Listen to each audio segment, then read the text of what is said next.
DJ Sweet Sati Suraima. DJ Sweet Sati Suraima. Ma Gayatri Recording Studio. कमर हिला बैठा घघरी उठा बैठा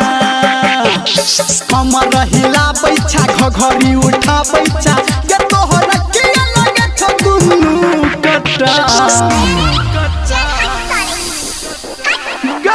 जवानी लागो बिजली के तार जवानी लागो बिजली के तार जवानी लागो बिजली के तार जवानी लागो बिजली के तार कमर हिला बैठा घघरी उठा बैठा कमर हिला बैठा घघरी उठा बैठा ये तोहर के लगे छ दुनु कटार जवानी लागो बिजली के तार जवानी लागो बिजली के तार जवानी लागो बिजली के तार जवानी लागो बिजली के तार जवानी लागो जवानी लागो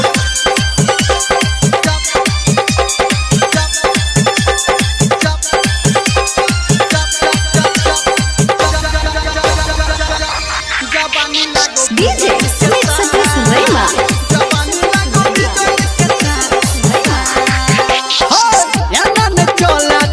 के खुला ढोल तो छौरा है तोहर के झूला एमन चला के भके तू खुला ढोल तो छौरा जवानी के झूला रख छुपा के तू अपन जवानी रख छुपा के तू अपन जवानी नहीं तन फसा ले तो कोनो के मुल्ला कोन क्रीम लगा बैठा सब छौरा के फसा बैठा कोन क्रीम लगा बैठा छौरा के फसा बैठा ये तोहरा से के जबर की लाखों हजार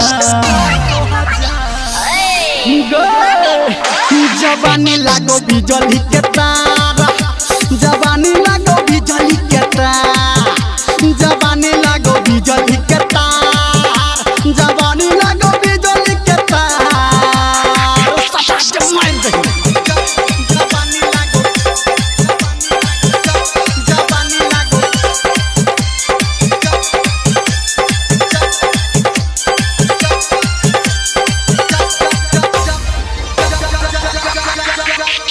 DJ Sweet Sati Suraima.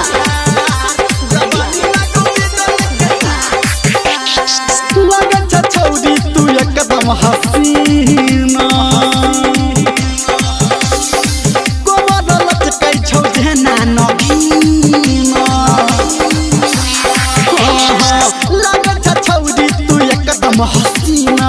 कोमर लचकै छौ जेना नगीना सच कहो घर अंदर के तोरा सच कहो निरमलिया के तोरा हम हुच गोरी के तोहर दीवाना झुमका लगाबै छा झुमका हिलाबै छा झुमका लगाबै छा झुमका हिलाबै छा कि संजय गौतम के बरकी तू लोले प्यार लोले ना जवानी लागो बिजली के तार जवानी लागो बिजली के तार जवानी लागो बिजली के तार जवानी लागो बिजली के तार कमर हिला बैठा घघरी उठा बैठा कमर हिला बैठा घघरी उठा बैठा ये तोहर के लगे छ दुनु कटार जवानी लागो बिजली के तार जवानी लागो बिजली के तार जवानी लागो बिजली के तार